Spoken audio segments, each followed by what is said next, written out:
Bienvenue dans cette première vidéo d'une autre série dédiée au trading. Vous êtes sur le point de plonger dans un monde fascinant où les opportunités sont aussi vastes que les marchés eux-mêmes. Que vous soyez novice, cherchant à découvrir les bases du trading ou que vous soyez déjà familier à certains concepts, cette vidéo est conçue pour vous guider à travers les premiers pas curieux de votre voyage dans le monde du trading.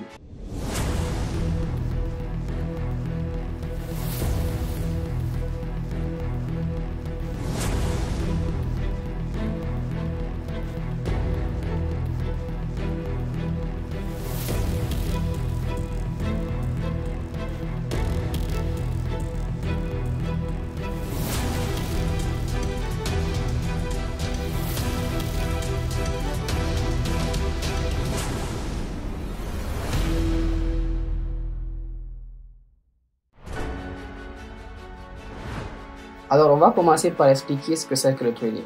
Je ne vais pas utiliser des mots ou des phrases difficiles pour permettre à tout le monde de comprendre l'information. Je vais donc t'expliquer qu'est-ce que c'est que le trading, comme si je parlais à un enfant de 12 ans. Trading est égal à commerce.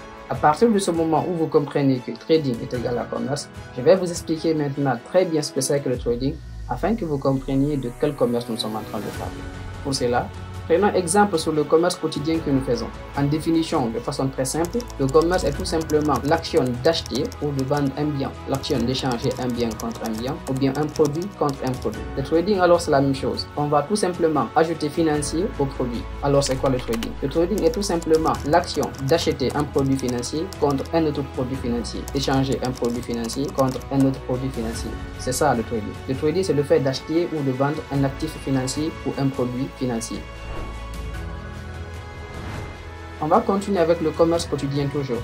Pour faire du commerce, il faut te rendre dans un marché. Et pour le trading, il y a le marché financier qui est centralisé, accessible à tout le monde, n'importe où dans le monde. Il te faut tout simplement un ordinateur, un téléphone portable, une tablette et une bonne connexion internet et tu as accès au marché financier. Maintenant, voilà Madina qui représente le marché. Imaginons que j'ai envie d'acheter une moto à Madina. Dès que j'arrive à Madina, on va me diriger quelque part où je peux acheter une moto. Si j'ai besoin d'un habit, on me dirige quelque part où je peux avoir l'habit que je veux. Si j'ai besoin d'un avion, on va me dire qu'il n'y a pas d'avion. Parce qu'effectivement, c'est pas le marché approprié pour acheter un avion. Et puis, on va me diriger vers où?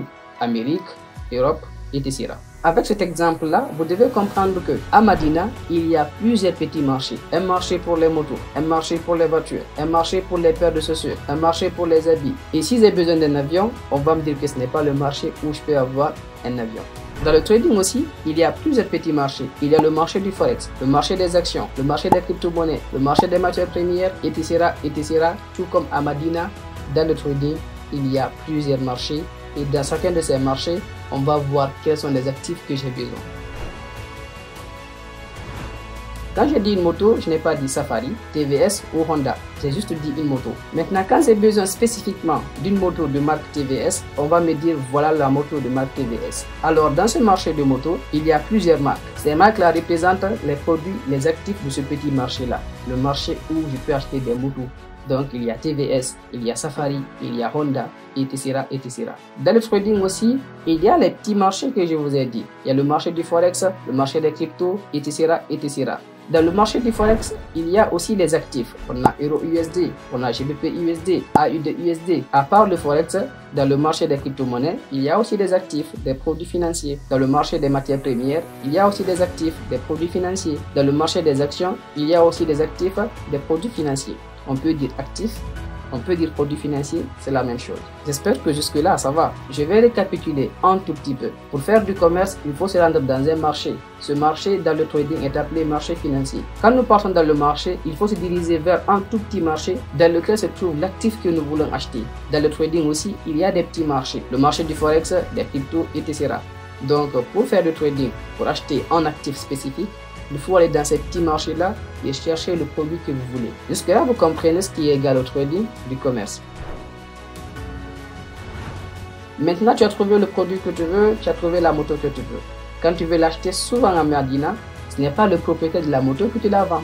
Il faut passer par quelqu'un qui est dans la boutique, mais à qui la moto n'appartient pas.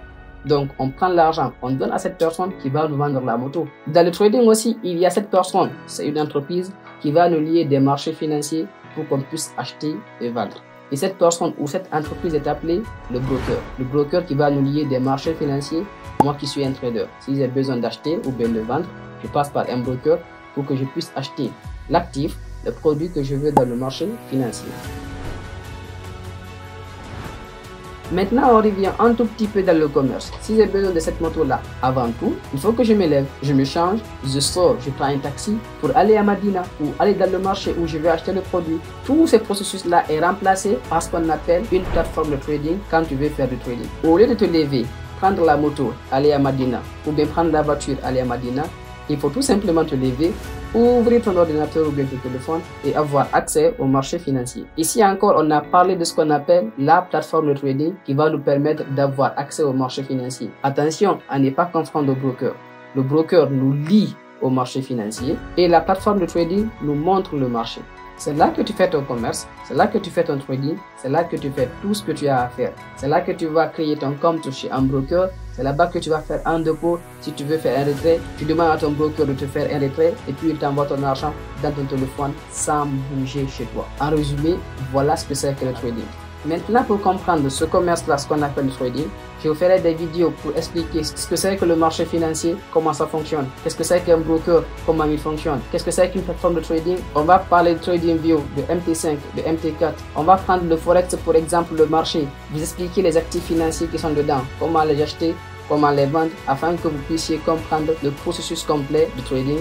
Mais on va aller pas à pas.